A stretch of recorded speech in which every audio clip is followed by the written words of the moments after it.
अस्सलामुअलैकुम वरहमतुल्लाहि वबरकातुहू। अज़ीज़ दोस्तों, साथियों, मैं मोहम्मद शहजाद खान आप तमाम ही का अपने चैनल स्टडी विज़न में खैर मकदम करता हूँ। आप तमाम ही का तहे दिल से इस्तक़बाल करता हूँ। उम्मीद करता हूँ आप तमाम ही खैर आफ़ियत से होंगे और खुश व खुर्रम ज़िंदगी गुजार रहे होंगे। जैसा कि दोस्तों आपको पता है, इससे पहले वाली क्लास में हमने पढ़ा था उर्दू अदब का, उर्दू ज़बान का आगाज़ व इर्तिक़ा, किस तरह उर्दू ज़बान वजूद में आई, किस तरह कितने ज़बानों से, कितने मरहलों से, कितने सालों से, कितनी सदियाँ गुज़रने के बाद एक एक चरण, एक एक मरहला गुज़रते गुज़रते किस तरह उर्दू ज़बान वजूद में आई, किस तरह उसका इर्तिक़ा हुआ। वो सब चीज़ें हमने कल वाली क्लास में पूरी डिटेल में पढ़ी थी और इंशाल्लाह उम्मीद करता हूँ आप सबको समझ में आ गई होंगी।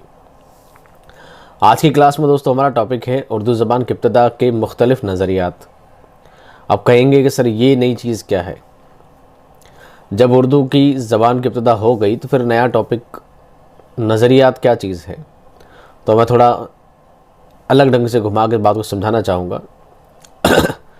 आपने देखा होगा कि भविष्यवेत्ता जो लोग होते हैं, पुरातत्ववेत्ता जो लोग होते हैं, तो वो क्या करते हैं, किसी जगह की खुदाई करते हैं। वहाँ जाकर देखते हैं, वहाँ पर कुछ टूटे फूटे बर्तन मिलते हैं, कोई पुरानी हड्डियाँ मिलती है ना। तो उस हड्डियों से अंदाज़ा लगाते हैं कि ये जो हड्डी का साइज़ इतना बड़ा है, तो इसका मतलब इस जानवर की पाँव की हड्डी इतनी बड़ी है तो उसके हाथ की हड्डी इतनी बड़ी होगी और टोटल इस साइज़ का जानवर इतना बड़ा होगा। इसका मतलब लगभग 300 फुट 400 फुट जितना बड़ा एक जानवर हुआ करता था, जिसका नाम डायनासोर हुआ करता था। ये इस बात का वो अंदाज़ा लगाते हैं, इम्कान लगाते हैं। लेकिन आप ये सोचिए कि 4000 साल पहले कोई जाकर देख सकता है। अब जिन्होंने देखा तो क्या वो लोग अभी तक ज़िंदा हैं? नहीं। तो ये लोग सिर्फ इम्कान लगाते हैं कुछ दलीलों के साथ आपको ये बताने की, समझाने की कोशिश करते हैं कि मैंने जो चीज़ देखी है, मैंने यहाँ पर कुछ मुताला किया है, कुछ चीज़ों को देखा है, खोजबीन की है, उसके बाद मेरा ये तरीका निकला है कि हाँ, मैं इस बात तक पहुँचा हूँ कि हाँ, सचमुच 300-400 फुट का लगभग 2500-3000 किलो वज़न का एक जानवर हुआ करता था जिसको डायनासोर कहा जाता था। लेकिन आप बताइए, क्या उस बात पर मुत्तफिक होंगे? नहीं। तो ये लोग क्या करते हैं, अपनी किताब लिखते हैं, उस किताब में अपनी सारी दलीलें लिखते हैं कि मैंने यहाँ पर हड्डी देखी थी, मैंने यहाँ पर फलां सामान देखा था। अब आप कहेंगे सर उर्दू में डायनासोर कहाँ से आ गया? तो मैं वो बात आपको रिलेट करते हुए समझाता हूँ। तो जिस तरह उन लोगों ने वो चीज़ तो नहीं जिन लोगों ने देखी है वो आज तक ज़िंदा नहीं है, और जो ज़िंदा है वो सिर्फ इम्कान लगाते हैं, वो सिर्फ अंदाज़ा लगाते हैं, कया सारा ही करते हैं कुछ दलीलों के साथ, कुछ ऑथेंटिक प्रूफ के साथ आपको ये साबित करके दिखाते हैं कि हाँ, ये चीज़ ऐसे साबित हुई है और ऐसा कुछ है। फिर कुछ लोग क्या करते हैं, मुखालफत भी करते हैं कि नहीं, ऐसा नहीं है, मैं समझता हूँ ऐसा नहीं, ऐसा है। वो भी अपनी दलीलें देते हैं। यही तरीका दोस्तों उर्दू ज़बान के लिए राइज हुआ है। अब कुछ लोग कहते हैं कि उर्दू खड़ी बोली से निकली है। ऐसा नहीं कि रास्ते चलते हर इंसान ने कह दिया भाई उर्दू खड़ी बोली से निकल ली, आपने मान ली। नहीं, ये जो माहिर लिसानियात हुआ करते हैं, भाषा विशेषज्ञ हुआ करते हैं, जिनको भाषाओं पर पूरा उबूर होता है, जिनको भाषा का ज्ञान होता है, वो लोग तहकीक किया करते हैं, एक खोज तक पहुंचा करते हैं और कुछ दलीलों के साथ अपनी किताबों में, अपने कॉल में, अपने मकाले में ये बात कहते हैं कि उर्दू ज़बान खड़ी बोली से निकली है। फिर एक हजरत क्या करते हैं, वो उनकी मुखालफत करते हैं या अलग तरीके से अपनी बात कहते हैं कि नहीं, उर्दू तो सिंध से निकली है, उर्दू तो सिंधी ज़बान में निकली है। फिर तीसरे शख्स कहते हैं कि नहीं, उर्दू तो पंजाब से निकली है। तो आप लोगों को क्या करना है, आज का जो टॉपिक है, कहने को तो 52 पेज का टॉपिक है, 52 पेजेस का, बहुत लंबा चौड़ा तवील टॉपिक है और बहुत लंबा चौड़ा विस्तार के साथ सब चीज़ों को समझाया गया है कि किस शख्स ने किस किताब में क्या कॉल कहा है और क्या उन्होंने बात समझानी चाहिए। लेकिन थर्ड ग्रेड और सेकंड ग्रेड दोनों के लिहाज से मैं आपको ये बात कहूँगा, इस टॉपिक में आपके ज़्यादातर 3 ही सवाल बनते हैं। 3 सवाल क्या है? पहला, चलो मैं स्लाइड डाउन कर देता हूँ, बता देता हूँ आपको। ये जो मेरे पीछे स्लाइड देख रहे हैं आप दोस्तों, यही सवाल आपके बनेंगे बस, और कुछ नहीं बनेगा। टॉपिक भले ही 52 पेज का है, लेकिन सार सिर्फ ये 1 पेज ही है।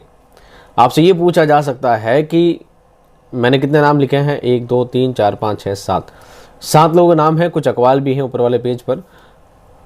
तो आपसे ये पूछा जा सकता है कि उर्दू ज़बान में इन मुहक्किक, इन माहिर लिसानियात ने फलां का एक का नाम दे दिया जाएगा कि सैयद सुलेमान नदवी का नज़रिया, सैयद सुलेमान नदवी ने उर्दू ज़बान के आगाज़ के लिए क्या कहा है।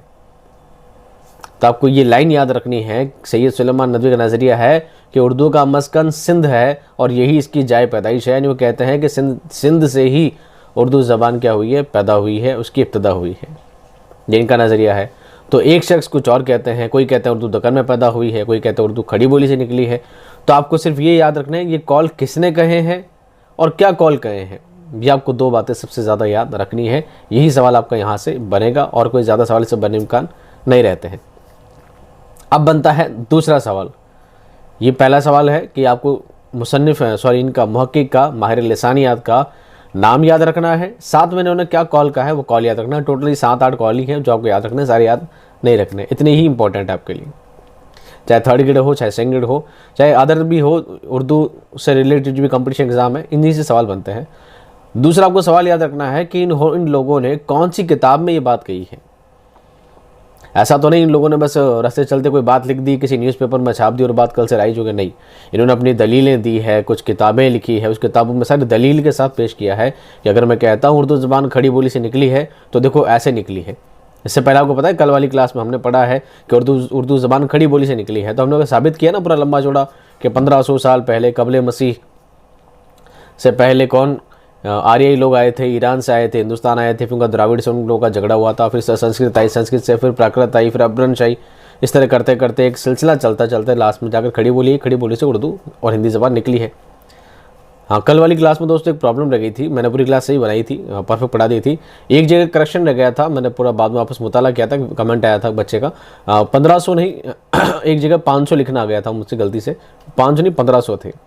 हालांकि मैंने 3-4 जगह अलग अलग 1500 लिखा था, पर एक जगह गलती से मुझसे क्या रह गया था, 500 रह गया था कि 500 साल पहले आर्य लोग हिंदुस्तान आए थे, बल्कि 500 नहीं दोस्तों 1500 था। ठीक है, अगर आपने कहीं करेक्शन नोट डाउन किया है तो उसको बराए मेहरबानी सुधार लीजिएगा, और जिन लोगों ने PDF ले रखा है वो भी एक बार सुधार लीजिएगा, 500 नहीं बल्कि वो 1500 है। ठीक है, 1500 साल पहले आर्य लोग हिंदुस्तान आए थे। तो बहरहाल आपको क्या याद रखना है, इन मुहक्किक का नाम याद रखना है, इन्होंने क्या कॉल कहा है वो कॉल याद रखना है, और साथ में इन्होंने कौन सी किताब में वो बात कही है आपको उस किताब का भी नाम याद रखना है। इसके अलावा जो छोटी मोटी बातें हैं मैं आपको यहाँ पर डिटेल में समझा देता हूँ। अब आप चाहे तो क्लास छोड़ के जा सकते हैं, इससे ज़्यादा आपका सवाल बनने वाला नहीं है, आप पीछे वाली लाइन पढ़ के भी सारी चीज़ें अंदाज़ा लगा सकते हैं। अब मैं पढ़ूँगा स्टार्टिंग से वापस। अब इस टॉपिक में से कुछ भी नहीं जो समझाया जाए, है ना, सिर्फ पढ़ने की चीज़ें हैं, मैं पढ़ देता हूँ और आपको एज इट इज़ सुनना है। चलिए फिर आज का टॉपिक शुरू करते हैं। ज़बान उर्दू की इब्तदा व आगाज़ के बारे में कई मुख्तलिफ और मुतज़ाद नज़रियात मिलते हैं। ये आपस में इस हद तक मुतज़ाद हैं कि इंसान चकरा कर रह जाता है। यानी एक कहता है पंजाब से निकली, एक कहता है सिंध से निकली, दोनों का डायरेक्शन चेंज हो जाता है कि बस सोचता है ऐसे कैसे हो सकता है कि यहाँ से निकली, एक उत्तर से बताए, एक दक्षिण से बताए, तो ये चीज़ पॉसिबल कहाँ से हो सकती है। इन मशहूर नज़रियात में एक बात मुश्तरका है कि इनमें उर्दू की इब्तदा की बुनियाद पर सगीर पाक व हिंद में मुसलमान फ़ातिहीन की आमद पर रखी गई है, और बुनियादी इस्तदलाल ये है कि उर्दू ज़बान का आगाज़ मुसलमान फ़ातिहीन जिन्होंने फ़तह किया है हिंद में आमद और मकामी लोगों से मेल जोल और मकामी ज़बान पर असरात और तअस्सुर से हुआ है, और एक नई ज़बान मारूज़ वजूद में आई जो बाद में उर्दू कहलाई। हालांकि सब ने कहा है, किसी ने कहा उत्तर से, किसी ने दक्षिण से, किसी ने दक्कन कहा है, किसी ने मगरिबी, किसी ने मशरिकी, किसी ने अलग अलग कहा है, लेकिन सब इस बात पर मुत्तफिक सभी हैं। इस बात पर एक कॉल है जो सबका सेम है, वो यही है कि बाहर के लोगों से, बाहर के ममालिक से जो मुसलमान लोगों का आक्रमण हुआ था, जिन्होंने हिंदुस्तान में हमले किए और हिंदुस्तान को फतेह किया, बाद में यहीं पर अपनी रिहाइश का उसको अपना मस्कन बना लिया, तो वो हिंदुस्तान में जब वो लोग आए, चाहे वो तुर्की लोग हों चाहे आर्यई लोग हों, वो लोग आए और मुसलमान लोग आकर यहाँ पर हमले किए, और यहाँ पर रहने के बाद इन लोगों से जो मेल जोल पैदा हुआ, उस मेल जोल से जो नई ज़बान निकली है वो उर्दू ज़बान है। इस बात पर सभी मुत्तफिक है, और आपको इस बात पर क्या रखना है, ऑथेंटिक रहना है। कुछ माहिर लिसानियत भाषा विशेषज्ञ ने उर्दू की इब्तदा का सुराग कदीम आर्यों के ज़माने में लगाने की कोशिश की है। बहरतौर उर्दू ज़बान की इब्तदा के बारे में कोई हतमी बात कहना ज़रा मुश्किल है, ये बात कहना फ़िक्स नहीं है। कोई ये नहीं कह सकता कि नहीं मैं कह रहा हूँ जी परफेक्ट है। सब अपनी अपनी दलील दे सकते हैं, कोशिश कर सकते हैं कि मेरा नज़रिया है, मेरा मानना है कि ऐसा नहीं ऐसा हुआ है, मैं समझता हूँ ऐसा नहीं ऐसा हुआ है, कुछ दलीलों के साथ। पर मैं ये नहीं कह सकता कि मैंने कहा पंजाब से भी तो नहीं, पंजाब से भी बाकी सब गलत है, ऐसा नहीं कह सकता। इस बात को ऑथेंटिक, क्योंकि 5000 साल पहले, 2-2500 साल पहले किसी ने जाकर देखा नहीं था। उर्दू ज़बान के मुहक्किकीन अगरचे इस बात पर मुत्तफिक हैं कि उर्दू की इब्तदा मुसलमानों की आमद से के बाद में हुई है, लेकिन मकाम और नौइयत के तयन और नताइज के इस्तखराज में इख्तलाफ पाया जाता है। इस अंदाज से अगर उर्दू के मुतालिक नज़रियात को देखा जाए तो वो नुमायां तौर पर 4 मुख्तलिफ नज़रियात की शक्ल में हमारे सामने आते हैं, जिनकी तफसील आगे मुलाहजा फरमाएँ।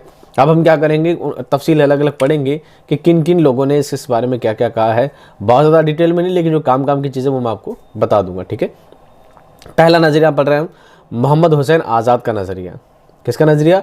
मोहम्मद हुसैन आज़ाद का नज़रिया है उर्दू ज़बान ब्रज भाषा से निकली है। याद रख लेना, पूरी लाइन दिमाग में सेट रख लेना। मोहम्मद हुसैन आज़ाद का नज़रिया क्या है? उर्दू ज़बान ब्रज भाषा से निकली है। बिल्कुल फिट रख लेना बात को, यही सवाल आपसे पूछा जाता है। उर्दू हिंदुस्तान की एक मारूफ ज़बान है। अभी मोहम्मद हुसैन आज़ाद के कॉल के बारे में बात वजाहत की जा रही है, जो अपनी गंगा जमनी तहजीब और दिलकशी के सबब हर दिल अजीज़ है, सभी को पसंद है, सभी से मोहब्बत करते हैं। ये ज़बान कदीम नहीं है, बल्कि जदीद ज़बानों में इसका शुमार होता है, प्राचीन भाषाओं में इसका शुमार नहीं होता। ताहम इसके आगाज़ और अर्तका को लेकर काफ़ी उलझन है। मुख्तलिफ़ अहले इल्म हजरात ने इसके आगाज़ के हवाले से बातचीत की है और अपने अपने नज़रियात पेश किए हैं। उर्दू के आगाज़ और इर्तिका और उसकी तारीख़ पर गौर करते वक्त हमारे जहन में 3 सवाल पैदा होते हैं, यानी उर्दू कब पैदा हुई, उर्दू कहाँ पैदा हुई और उर्दू कैसे पैदा हुई। और उर्दू कब, कहाँ और कैसे पैदा हुई का जवाब मुख्तलिफ़ अहले क़लम ने मुख्तलिफ़ अंदाज से देने की कोशिश की है। सब अलग अलग तरीके बताते हैं, ठीक है। कहाँ पैदा हुई ये भी अलग बताते हैं, कैसे पैदा हुई ये भी अलग बताते हैं, और कब पैदा हुई इसका भी सब अलग अलग जवाब देते हैं। किसी का जवाब सेम नहीं है, कोई मुत्तफ़िक राय किसी की नहीं है। इन्हीं अहले क़लम में मोहम्मद हुसैन आज़ाद के नज़रिए को भी बड़ी अहमियत हासिल है। इनका नज़रिया भी बहुत ज़्यादा अहमियत हासिल रखता है। आब हयात 1880 के मुसन्निफ़ मोहम्मद हुसैन आज़ाद का नज़रिया है कि उर्दू ज़बान ब्रज भाषा से निकली है, बड़ी अहमियत रखता है। किताब कौन सी दोस्तों? आब हयात में लिखा है। क्या लिखा है? 1880 में लिखा है। क्या लिखा है? उर्दू ज़बान किससे निकली दोस्तों? ब्रज भाषा से निकली है। किसने कहा है? मोहम्मद हुसैन आज़ाद ने कहा है। इस नज़रिए पर अरसे तक गुफ्तगू रहती है। इस नज़रिए में थोड़ी बहुत लिसानी हकीकत भी पोशीदा है। मोहम्मद हुसैन आज़ाद ने आब हयात में ये दावा किया है कि इतनी बात हर शख्स जानता है कि हमारी उर्दू ज़बान ब्रज भाषा से निकली है। ये बात सब जानते हैं, ऐसा उनका कॉल है। आज़ाद को जिस चीज़ ने ये सोचने पर मजबूर किया वो शायद ब्रज भाषा के शहर आगरा की तारीख़ी अहमियत है, जिसे अकबर आज़म 1556 से 1605 और जहांगीर ने पाए तख्त मुकर्रर किया, और शाहजहां ने 1627 से 1657 ने अपने अहद का बड़ा हिस्सा गुजारा है। वो ये मानना ये है कि जो मुग़ल लोग आकर आगरा में इन्होंने जो अपना क़याम किया था, यहाँ रहे थे, तो मुग़लों की आमद से मुग़लों ने हिंदुस्तानी कल्चर को अपनाया, और हिंदुस्तानी कल्चर से बाहमी ताल्लुकात के बाद इन लोगों से आपस में मेल जोल के बाद जो नई ज़बान निकली वही उर्दू है। ऐसा किनका मानना है? मोहम्मद हुसैन आज़ाद का इस तरह का मानना है। अब आगे चीज़ें बहुत ज़्यादा डिटेल में है, मैं समझता उतना डिटेल में जाना आपके लिए ज़रूरी नहीं है। हालांकि इनके बारे में बहुत कुछ लिखा है, इनकी किताब में बहुत कुछ लिखा है, तो आप वो चीज़ें सारी आप PDF ले लीजिएगा, उसमें डिटेल में जानकारी ले लीजिएगा। लेकिन आपको ये याद रखना है 1880 में किताब लिखी गई, आब हयात लिखी गई। किसने लिखी? मोहम्मद हुसैन आज़ाद ने लिखी। और क्या बात कही है? उर्दू ब्रज भाषा से निकली है। और ब्रज भाषा कहाँ है? ये ब्रज इलाका कौन सा है? आगरा के नवा का इलाका है। इसी बात को वो मुत्तफ़िक राय पे है, यही वो दलील देते हैं। कैसे देते हैं बात मैंने डिटेल में वहाँ पर लिखी है, आप बात में नाम से पढ़ लीजिएगा। ये आपका पहला कॉल है। अब बात करते हैं दोस्तों दूसरे मुहक्किक के बारे में, हाफिज़ महमूद शिरानी का नज़रिया। ये कौन है? अख्तर शिरानी के वालिद हैं। अख्तर शिरानी आपके दोनों के हैं, 3rd ग्रेड में भी है और 2nd ग्रेड में भी है। अख्तर शिरानी के वालिद का नाम क्या है? महमूद शिरानी है। और इनका नज़रिया है कि उर्दू की इब्तिदा पंजाब में हुई है। अभी क्या कहते हैं? उर्दू कहाँ पैदा हुई है? पंजाब में पैदा हुई है। अब इनकी भी कुछ दलीलें हैं, आइए उनको भी देख लेते हैं एक बार। हाफिज़ महमूद शिरानी ने अपने गहरे लिसानी मुताले और ठोस महक्किक बुनियादों पर नज़रिया कायम किया है। अपने गहरी मुताले यानी गहन अध्ययन, गहरी लिसानी मुताले, गहन भाषा अध्ययन और ठोस तहकीक, जिसे कहते हैं कठिन तहकीक, कहते हैं खोज को कठिन खोज को बुनियादी तौर पर यह नज़रिया कायम किया है, यानी आधारभूत चीज़ इसको माना है कि उर्दू की इब्तिदा पंजाब में हुई है। अब कैसे हुई है? अपनी किताब पंजाब में उर्दू, अब इनकी किताब का नाम क्या है? पंजाब में उर्दू। आपको नाम भी याद रखना है। पंजाब में उर्दू में इसकी वजाहत फरमाई है। उनका ख्याल है, उनके ख्याल के मुताबिक उर्दू की इब्तिदा इस ज़माने में हुई जब सुल्तान महमूद गजनवी और शहाबुद्दीन गौरी हिंदुस्तान पर बार बार हमला कर रहे थे। इनके हमलों के नतीजे में फ़ारसी बोलने वाली मुसलमानों की मुस्तकिल हुकूमत पंजाब में कायम हुई और दिल्ली की हुकूमत के क़याम से तकरीबन 200 साल तक ये फ़ातिहीन यहाँ क़याम पजीर रहे। यानी उनका मानना था, ब्रज भाषा से मानने वाले उनका इरादा ये था, उनका सोचना ये था, वही कहते थे कि उर्दू ब्रज भाषा से पैदा हुई है। इसका मतलब आगरा में तो क्या कहते हैं, मुग़लों का साम्राज्य था, मुग़लों की हुकूमत थी। इस वजह से वो मानते हैं कि उर्दू कहाँ पैदा हुई है? आगरा में ब्रज भाषा से निकली है।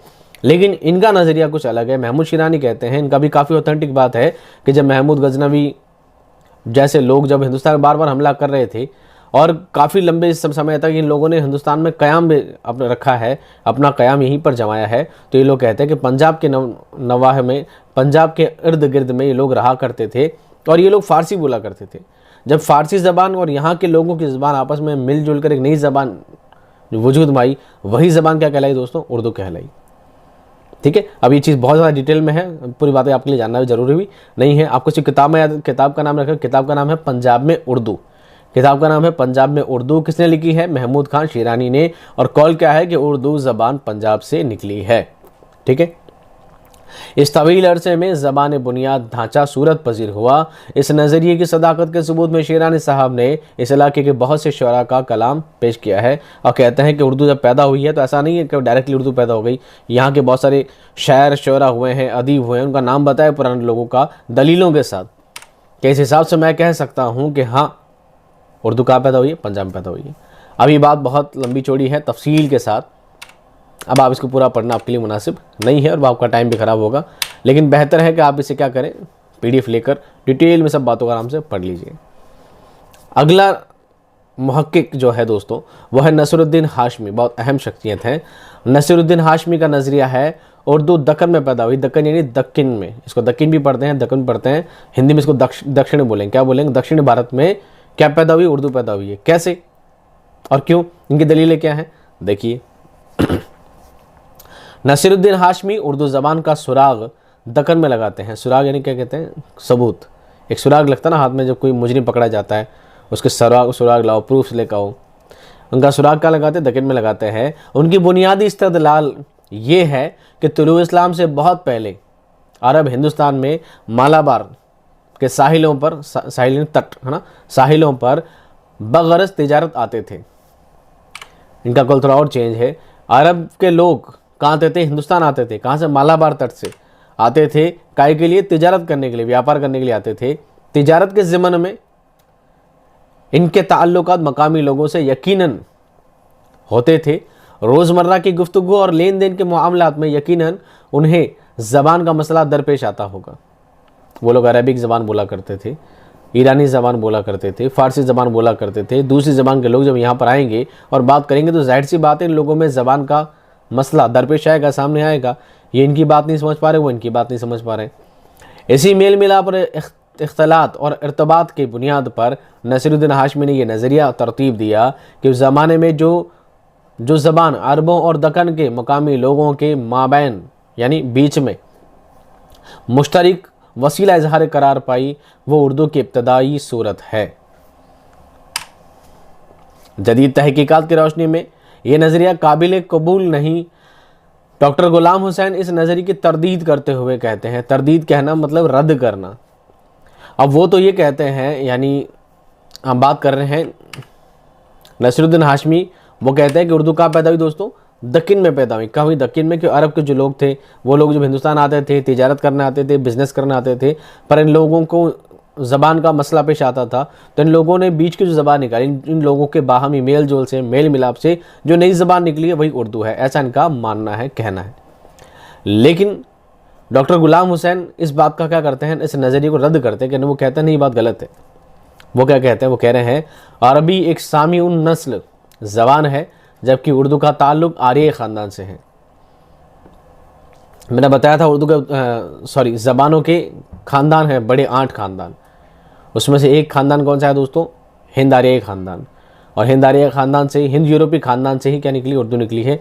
जबकि अरबी ज़बान कौन से ख़ानदान से दोस्तों, सामी ख़ानदान से। कौन से, सामी ख़ानदान। दोनों का ख़ानदान अलग अलग है, इसलिए इसका पैदाइश इससे होना बिल्कुल गलत है, ऐसा उनका मानना है। इस बात को रद्द कर देते हैं वो। इसलिए दक्कन में उर्दू की इब्तिदा का सवाल खारिज अज बहस हो जाता है, यानी इस बात पर बहस करना ही बेकार है। यही बात को यही ख़त्म कर देनी चाहिए कि उर्दू दक्कन से पैदा हुई ही नहीं है। कौन कहते हैं, सैयद डॉक्टर गुलाम हुसैन कहते हैं। दक्कन में उर्दू शुमाली हिंद से खिलजी और तुगलक ऐसा करके साथ आई और यहाँ के मुसलमान सलातीन की सरपरस्ती में शेर व अदब तख्लीक हुआ। बहरकैफ उसका ताल्लुक उर्दू के इर्तिका से है, इब्तिदा से नहीं। हाँ, वो ये बात कहते हैं कि दक्कन में उर्दू परवान चढ़ी है, दक्षिण भारत में उर्दू परवान चढ़ी है, उर्दू ज़बान को फ़रोग मिला है, उर्दू ज़बान एक तरक्की पाई है। लेकिन ये बात नहीं कही जा सकती है कि उर्दू ज़बान कहाँ पैदा हुई है, दक्षिण पैदा हुई है, ये बात नहीं कही जा सकती, ये बात प्रूफ नहीं है। परवान चढ़ी है, वृद्धि हुई है, इसकी उत्पत्ति को लेकर नहीं बल्कि इसकी विकास को लेकर बात की जा सकती है कि हाँ दक्कन में उर्दू का विकास ज़रूर हुआ है। वो इस बात को कहते हैं, कौन, गुलाम हुसैन। इसी तरह देखा जाए तो जनूबी हिंद यानी दक्षिण भारत के मकामी लोगों के साथ अरबों के ताल्लुकात बिल्कुल इब्तदाई और तिजारती नौइयत के थे। अरब ताजिरों ने कभी यहाँ मुस्तकिल तौर पर क़याम नहीं किया, वो सिर्फ बिज़नेस के नाते आकर चले जाते, लेकिन यहाँ रहे कभी नहीं। ये लोग बगैर तिजारत आते, यहाँ से कुछ सामान खरीदते और वापस चले जाते। तुलूए इस्लाम के साथ साथ ये अरब ताजिर मालू तिजारत की फ़रोख्त और अशियाई ज़रूरत के तबादले के साथ साथ तबलीग इस्लाम भी करने लगे। पहले जो सामान लेने आते थे, बाद में लोगों ने क्या किया, इस्लाम को बढ़ावा देने के लिए, इस्लाम फैलाने के लिए यहाँ पर लोगों ने दीन की दावत दी। ये कहा कि इस्लाम एक बहुत अच्छा और बहुत खुलूस और बहुत मोहब्बत भरा मज़हब है, आप चाहें तो इसे अपना सकते हैं, लेकिन किसी की ज़ोर ज़बरदस्ती नहीं है। और लोगों ने इस कौल को कबूल किया और काफ़ी लोगों ने इस महज़ब, इस इज़्ज़तदार, इस वक़ार मज़हब को क्या किया, लोगों ने कबूल किया। तो यहाँ पर हम क्या करते हैं, बात को ख़त्म कर देते हैं और चीज़ें डिटेल में जानने की ज़रूरत नहीं है। अगला कॉल पढ़ते हैं दोस्तों। अगले हमारे मुहक्किक है दोस्तों प्रोफेसर मसूद हुसैन खान का नज़रिया। बहुत अहम शख्सियत है, इनके बारे में बहुत सारे कॉल मिलेंगे, इनके कॉल काफ़ी ऑथेंटिक भी हैं, काफ़ी प्रूव्ड भी मिलेंगी बातें। प्रोफेसर मसूद हुसैन खान क्या कहते हैं, नवाहे दहली की बोलियाँ उर्दू का सर चश्मा है। सर चश्मा कहते हैं जहाँ से कोई चीज़ फूट कर निकलती हो, सर चश्मा जहाँ से पानी निकलता हो, दो पहाड़ों के बीच में जहाँ से नदियाँ निकलती है, जहाँ से कुछ झरने बहते हैं, तो सर चश्मा कहलाता है। जहाँ से कोई चीज़ बही हो, जहाँ से जिस चीज़ की बुनियाद हुई हो, बोरिंग का जो होल है, तो होल से अगर वो पानी निकलता है तो समझ लीजिए वही सर चश्मा है, जहाँ से उसकी उत्पत्ति हो जाए, समझ लीजिए। तो कहता है नवाहे दहली के आसपास का जो इलाका है, वहाँ की जो बोलियाँ हैं, दहली के आसपास के इलाकों की जो बोलियाँ हैं, वही क्या है, उर्दू ज़बान की इब्तिदा की वजह है। उन ज़बानों से ही, दहली के आसपास की ज़बानों से मिलकर ही क्या बनी दोस्तों, उर्दू ज़बान बनी है। ये बात कौन कहते हैं, डॉक्टर प्रोफेसर मसूद हुसैन खान कहते हैं। याद रह जाएगी ये बात। चलिए अब इनके बारे में पढ़ते हैं क्या कहते हैं। प्रोफेसर मसूद हुसैन खान उर्दू दुनिया में अपना एक अलग ही मकाम रखते हैं, बहुत हाई लेवल का। डॉक्टर जोर के बाद वो पहले मुहक्किक हैं जिन्होंने उर्दू ज़बान और उसके आगाज़ के बारे में साइंटिफिक नुक्ता नज़र से गौर किया है। एक तो होता है बात को ऐसी कह देना कि मेरा मानना है साहब ऐसा हुआ होगा, मुग़ल आए होंगे, ईरानी लोग आए होंगे, अरब के लोग आए होंगे। ऐसा नहीं, इन्होंने बिल्कुल वैलिडेशन के साथ ऑथेंटिक बताया कि देखो ये ऐसा हुआ था, ऐसा हुआ था और ऐसा हुआ था। उन चीज़ को लोगों को मानना भी पड़ता है, फिर बिल्कुल साइंटिफिक तरीके से पॉइंट बाय पॉइंट बात को समझाया है। क्या है देखिए, इनकी किताब का नाम है मुक़दमा तारीख़ ज़बान उर्दू। इनकी किताब है, प्रोफेसर मसूद हुसैन खान की किताब है। किताब का नाम क्या है, मुक़दमा तारीख़ ज़बान उर्दू। ये चीज़ आप नोट डाउन करते चलिए अगर आप इस वक्त नोट्स बना रहे तो। अपनी नौइयत की पहली किताब है, अपनी नौइयत अपनी ही तरह की। ये प्रोफेसर मसूद हुसैन खान का तहकीकी मुकाला है। तहकीकी मुकाला किसे कहते हैं दोस्तों? थीसिस किसे कहते हैं? थीसिस। तहकीकी मुकाला जो लोग पीएचडी करते हैं उनको थीसिस लिखनी होती है, उसी को तहकीकी मुकाला भी कहा जाता है। किसको? पीएचडी को थीसिस को क्या कहा जाता है? तहकीकी मुकाला कहा जाता है। अब थीसिस को हिंदी में क्या कहते हैं वो मुझे आज तक पता नहीं चला, मैं ध्यान करूंगा इस बात पे, देखूंगा। जो अलीगढ़ यूनिवर्सिटी में पीएचडी के लिए पेश किया गया था। आगे ना बात यहाँ पे। इस किताब के अब तक 8 ऑडिशन मंजर आम पर आ चुके हैं।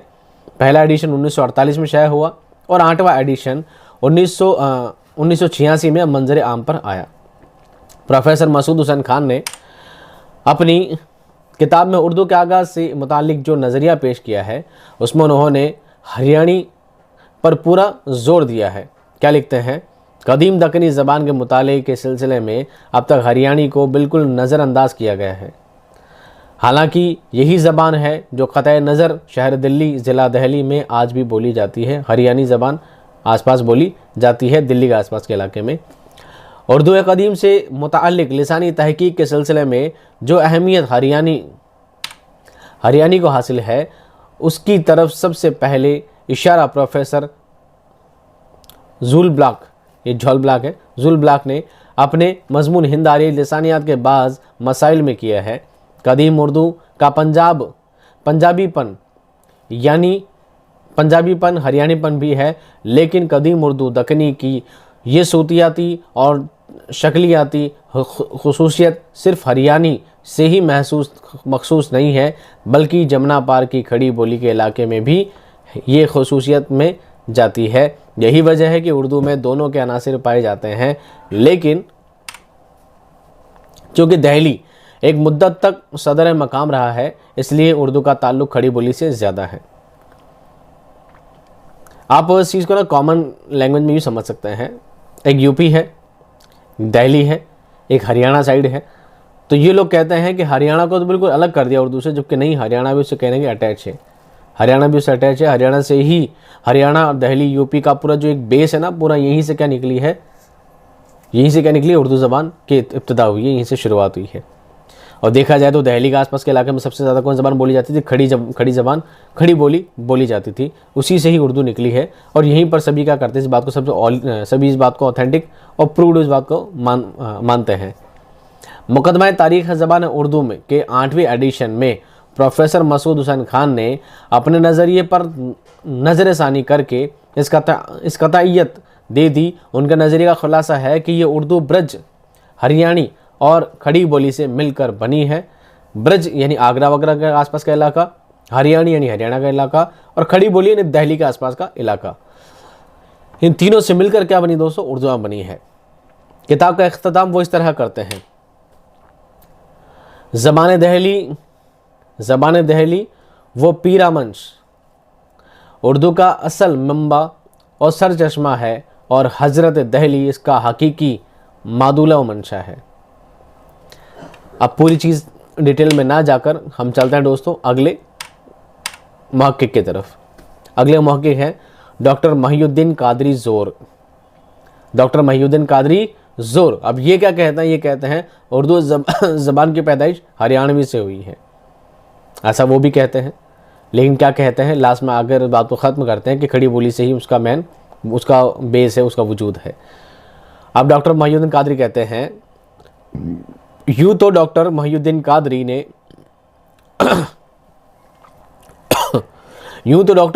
कादरी ज़ोर प्रोफेसर मसूद हुसैन खान के नज़रिए की तायीद करते हैं। वैसे देखा जाए तो उनका जो नज़रिया उसकी तायीद करते हैं, लेकिन थोड़ा, मगर डॉक्टर ज़ोर उर्दू पर हरियाणी के असरात के कायल होते हुए भी मसूद हुसैन खान के इस नज़रिए पर तनकीद करते हुए लिखते हैं कि हरियाणी ज़बान की पैदाइश उर्दू ज़बान की पैदाइश के बाद अमल में आई, और अगर कदीम दक्कनी उर्दू के बाज़ खुसूसियात हरियाणी में मिलती हैं तो उसकी वजह यह है कि उर्दू हरियाणी से बनी है, बल्कि इसका असल सबब यह है कि उर्दू हरियाणी ज़बान दोनों का सरचश्मा एक है। वो कहते हैं कि उर्दू हरियाणी ज़बान से निकली है, लेकिन ये बात को तायद तो करते हैं। वो कहते हैं कि नहीं, हरियाणी ज़बान उर्दू के बाद आई है, तो उर्दू ज़बान हरियाणी से बनी नहीं है। लेकिन ये बात उनकी प्रूव्ड है कि हाँ, आसपास का जो इलाका है, हरियाणी, दिल्ली, यूपी का जो आगरा का जो ब्रज का जो इलाका है, यहीं से ही उर्दू ज़बान पैदा हुई है। इस बात को वो प्रूव्ड मानते हैं, इस बात की ऑथेंटिक मानते हैं, इस बात को कबूल भी करते हैं, तस्लीम करते हैं, लेकिन बाद में ये भी कहते हैं कि लेकिन मैं इस बात पर थोड़ा सा अलग मानता हूँ कि हरियाणी ज़बान तो बाद में आई है। लेकिन अगर वो फिर भी कहते हैं नहीं हरियाणी ज़बान से उर्दू ज़बान पैदा हुई है, तो मैं इस बात को इस तरह मान सकता हूँ कि जिस स्रोत से, जिस सोर्स से उर्दू ज़बान पैदा हुई है, उसी सोर्स से हरियाणी भी पैदा हुई है। तो हो सकता है वो दोनों का सच स्मैक हो, दोनों ज़बान काफ़ी मिली जुली साबित हो सकती है। तो उनकी तायद भी करते हैं और थोड़ा सा उनसे मुखालिफ भी रहते हैं। अगले हमारे दोस्तों पढ़ लीजिए क्या लिखा थोड़ा सा। डॉक्टर मोहिउद्दीन कादरी जोर खड़ी बोली को उर्दू की असल करार दिया, खड़ी बोली को उर्दू की असल करार दिया था। उनका ख्याल था कि उर्दू ज़बान के तह में पाई जाने वाली बोली दहली, मगरबी यूपी और मेरठ के नवाह में बोली जाने वाली ज़बान है और इन इलाकों में बोली जाने वाली ज़बान खड़ी बोली के अलावा कोई दूसरी ज़बान नहीं है। इनका कहना भी सही है कि जो दिल्ली के आसपास का इलाका है, जो मेरठ का इलाका है, यहाँ पर सिर्फ खड़ी बोली ही बोली जाती थी और खड़ी बोली से ही उर्दू निकली है। ये बात बिल्कुल क्या है, माननी पड़ेगी। ये सलमान नदवी का नज़रिया, सैयद सलमान नदवी का नज़रिया क्या है, उर्दू का मस्कन सिंध है और यही इसकी जाए पैदाइश है। ये भी वो लोग अब इनकी बात भी काफ़ी दलील के साथ पेश करेंगे भी। सैयद सलमान नदवी का नज़रिया है, वो कहते हैं उर्दू का मस्कन सिंध है और यही इसकी जाए पैदाइश है। मस्कन रिहाइश का, जहाँ पर इंसान रहता है। तो उर्दू कहाँ रहती है, सिंध में रहती है और सिंध से ही ये पैदा हुई है। कौन कहते हैं बात, सैयद सुलेमान नदवी ये बात कहते हैं। क्या कहते हैं देखिए, ये नज़रिया सैयद सुलेमान नदवी का है, जिसके तहत उनका ख्याल है कि मुसलमान फातहीन जब सिंध पर हमला आवर हुए और यहाँ कुछ अरसे तक उनकी बाकायदा हुकूमत भी रही, उस दौर में मकामी लोगों से इख्तिलात और इर्तिबात के नतीजे में जो ज़बान वजूद पजीर हुई वो उर्दू की इब्तदाई शक्ल थी। अपनी किताब नक़ूश सुलेमानी, अपनी किताब का नाम क्या है, सैयद सुलेमान की किताब कौन सी है, नक़ूश सुलेमानी। सैयद सलमान नदवी और नक़ूश सुलेमानी दोनों चीज़ सेम है, आपको नाम बिल्कुल ऐसे आसानी से याद रह जाएगा। नक़ूश सुलेमानी 1932 में लिखी गई थी। में फरमाते हैं मुसलमान सबसे पहले सिंध में पहुँचते हैं, इसलिए करीन क़यास यही है कि जिसको हम आज उर्दू कहते हैं उसका हुलिया सिंध में तैयार हुआ है। हैवला था, हैवला। इसमें शक नहीं कि सिंध में मुसलमानों की तहजीब और मुआशरत और तमद्दुन और कल्चर का असर मुस्तकिल असरात का हामिल है। मुकामी लोगों की ज़बान, लिबास और रहन सहन में देर पा और वाज़ेह तग़य्युरात कहते हैं तब्दीली को, बदलाव को, तग़य्युरात डेवलपमेंट सामने आए हैं। बल्कि अरबी ज़बान और तहजीब के असरात सिंध में आज तक देखे और महसूस किए जा सकते हैं। आज सिंधी ज़बान में अरबी के अल्फाज की तादाद पाकिस्तान और हिंद की दूसरी तमाम ज़बानों की निस्बत ज़्यादा है। इसका रस्मुल ख़त भी अरबी से बिला वास्ता तौर पर मुतासिर है। अरबी असरात की गहराई का अंदाज़ा इस बात से भी लगाया जा सकता है कि बाज़ मुअर्रिखीन के नज़दीक दूसरी ज़बानों में जहाँ देसी ज़बानों के अल्फाज मुस्तअम्मिल हैं, वहाँ सिंधी में अरबी अल्फाज आते हैं। मिसाल के तौर पे सिंधी में पहाड़ को जबल और प्याज को बतल, लेकिन यह हकीकत है कि ये असरात ज़बानी अल्फाज के दुखूल से आगे ना बढ़ सके, इसलिए कोई मुश्तरक ज़बान पैदा ना हो सकी। अब ये कहते हैं कि सबसे पहले हमला करने के लिए सिंध गृहस्थी तो आते थे, हमला करने ही आते थे, हिंदुस्तान में दाखिल होने के लिए आते थे, सिंध गृहस्थी आते थे। तो सिंध में ही सबसे ज़्यादा इनकी रिहाइश क्या रहती थी, इन बाहर जाने वाले लोगों की क्या रहती थी, सिंध में ही रिहाइश क्या रहती थी। सिंध को इन्होंने अपना मस्कन बनाया था, सिंध को ही ठहरने की जगह बनाया था। तो जाहिर सी बात है सिंध से ही ज़बान क्या हुई है, पैदा हुई है। घुमा फिरा के बात को पेश करना चाहते हैं। यही वजह है कि सैयद सुलेमान नदवी अपने इस दावे का कोई माकूल सबूत नहीं दे सके, प्रूव ऑथेंटिक नहीं है। बकौल डॉक्टर गुलाम हुसैन जो सबकी तरदीद करते हैं, सबकी बात को रद्द करते हैं, क्या कहते हैं यहाँ पर भी इस बारे में क़तइयत से कुछ नहीं कहा जा सकता। इब्तदाई फातिहीन अरब थे जिनके ख़ानदान यहाँ आबाद हो गए। 9वीं सदी में जब ईरान में सफ़ारियों का इक़्तिदार हुआ तो ईरानी असरात सिंध और मुल्तान पर हुए। इस अरसे में कुछ अरबी और फ़ारसी अल्फाज का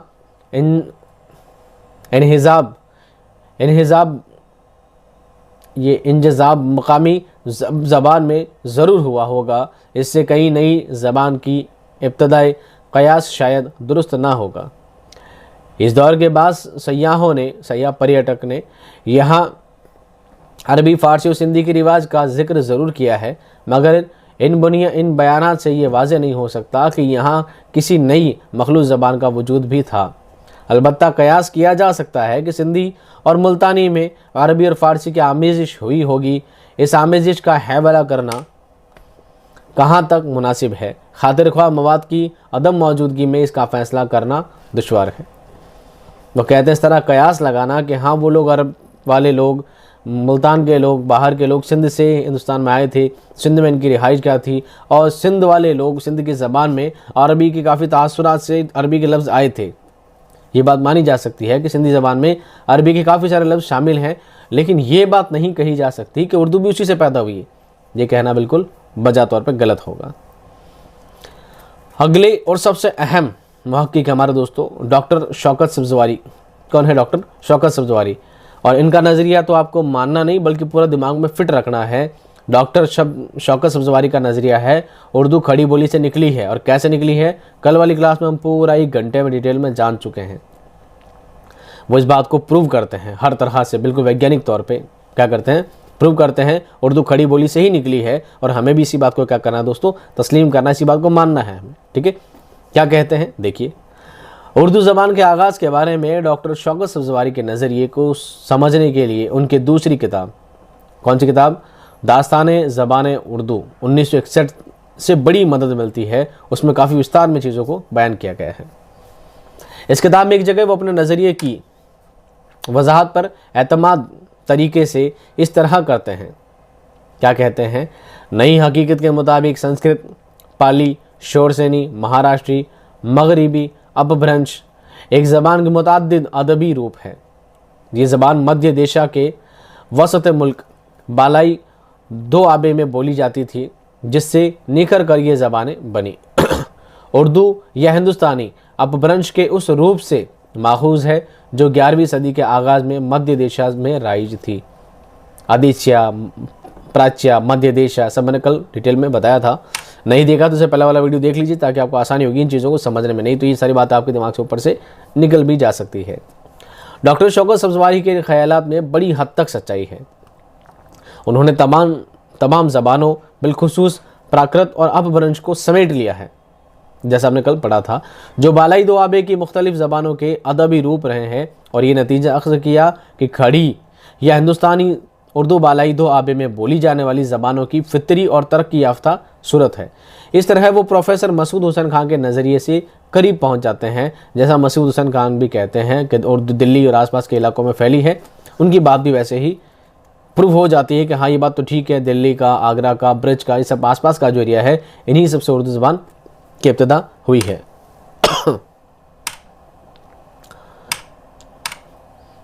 एक बार जितने भी मैंने आज पढ़ाए हैं आपको सारे मुहक्किक के बारे में, माहिर लिसानियत के बारे में, इनका कॉल एक बार आपको पढ़ के सुना देता हूँ, आपको सब याद रहा हमने के बारे डिटेल पढ़ा है। पहला नाम है मोहम्मद हुसैन आज़ाद का नज़रिया क्या है, उर्दू ब्रज भाषा से निकली है। दूसरे कौन है, हाफिज़ महमूद शिरानी का नज़रिया है, उर्दू की इब्तिदा पंजाब में हुई। इनकी किताब का नाम है पंजाब में उर्दू। तीसरे शख्स हैं नसीरुद्दीन हाशमी का नज़रिया है, उर्दू दक्कन में पैदा हुई है। सैयद सुलेमान नदवी का नज़रिया है, उर्दू का मस्कन सिंध है और यही इसकी जाए पैदाइश है। उनकी किताब कौन सी है, नुकूश सुलेमानी। प्रोफेसर मसूद हुसैन खान का नज़रिया है कि नवाह दहली की बोलियाँ उर्दू का सरचश्मा है।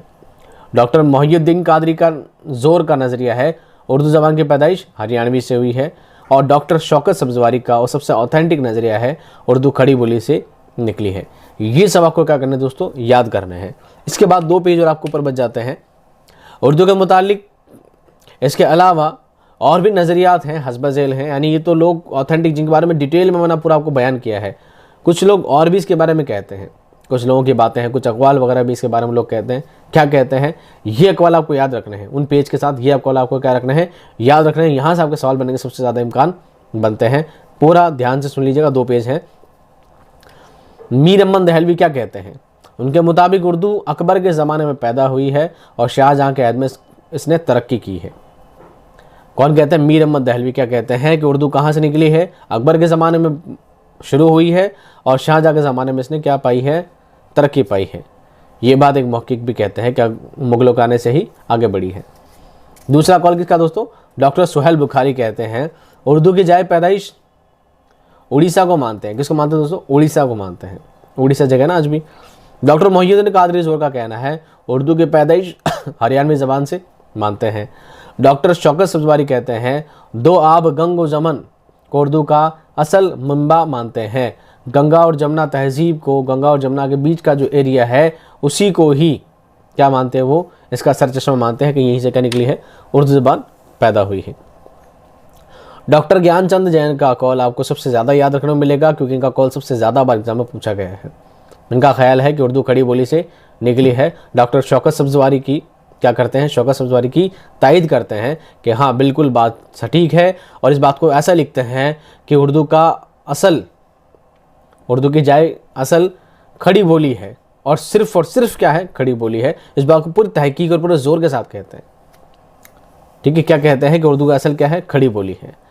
मौलवी अब्दुल हक बाबा उर्दू क्या कहते हैं? अहले मुल्क और सूफिया इकराम के मेल और इबाद से उर्दू ज़बान पैदा हुई। उनका कहना है कि जो सूफिया इकराम है, जो सूफ़ी लोग हिंदुस्तान में आए थे, उन सूफियों के मेल मिलाप से, उनके रहन सहन से, उनके सोहबत में रह करके लोगों ने क्या नई जो ज़बान पैदा हुई है वो क्या हुई? उर्दू हुई। ऐसा किसका कहना है? मौलवी अब्दुल हक का कहना है। इमाम बख्श सौबाई कहते हैं शाहजहांबाद में फ़ारसी और हिंदी के खलामात से जो बोली मुरव्वज हुई उसका नाम उर्दू है। जो कहते हैं फ़ारसी और हिंदी से जो मिक्स होकर जो नई ज़बान बनी है वही उर्दू है, और बात सही भी है। उर्दू ज़बान एक मखलूत ज़बान है जो हिंदी, अरबी और फ़ारसी तीन ज़बानों का मिक्सअप है पूरा। ठीक है ना। और आखिरी कॉल है इंशाअल्लाह का। इंशा का कहते हैं उर्दू अरबी, फ़ारसी, तुर्की और ब्रज भाषा पर मुश्तमिल है। इन सभी ज़बानों से मिलकर उर्दू ज़बान बनती है। उम्मीद करता हूँ दोस्तों ये क्लास आपको अच्छी तरह समझ में आ गई होगी। मुझे नहीं लगता कि आपको इसके लिए कोई नोट्स बनाने चाहिए। आपके लिए सिर्फ ये एक पेज काफ़ी है। हाँ, ज़्यादा से ज़्यादा ही कर सकते हैं आप इनके सामने की किताब का नाम, उनका सन लिख सकते हैं। उससे ज़्यादा कुछ याद रखने की ज़रूरत नहीं है। और रहा सवाल तो ऊपर जो मैंने 5-7 कॉल लिखे हैं आपके कॉल भी ध्यान रखने हैं। इससे ज़्यादा इस क्लास से आपको कोई सवाल नहीं बनता है, चाहे वो 3rd ग्रेड हो, चाहे 2nd ग्रेड हो, चाहे 1st ग्रेड हो, या उर्दू का कोई भी कॉम्पिटिटिव एग्ज़ाम हो। इनसे ज़्यादा कुछ गहरा नहीं बनेगा। आपको बस अंदाज़ा होना चाहिए कि इन्होंने कहा है कि उर्दू पंजाब में पैदा हुई, तो पंजाब में क्या कहना चाहा है, तो बात की थोड़ी वजाहत आपके दिमाग में थोड़ी बहुत रहनी चाहिए। उम्मीद करता हूँ दोस्तों क्लास समझ में आ गई होगी। ऐसी शानदार एक्सप्लेनेशन के साथ मैं क्लासेस लाता रहूँगा। एग्ज़ाम आपका काफ़ी नज़दीक आ चुका है, और इंशाल्लाह दोनों ही क्लासेस के लिए कंबाइंड क्लासेस में लेकर आ रहा हूँ। ये क्लास 3rd ग्रेड के लिए भी है और 2nd ग्रेड के लिए भी। तो आप दोनों ही इस क्लास को ढंग से सुने, समझें और याद करने की कोशिश करें। और बहुत जल्द आपके लिए क्या आ जाएगी MCQ सीरीज भी बहुत जल्द इंशाल्लाह लेकर आ जाएंगे और टेलीग्राम पर अपलोड कर देंगे। मैं मिलता हूँ दोस्तों आपको नेक्स्ट क्लास में एक शानदार कंटेंट और ज़बरदस्त वीडियो के साथ। तब तक खुश रहिए, आबाद रहिए। खुदा हाफिज़।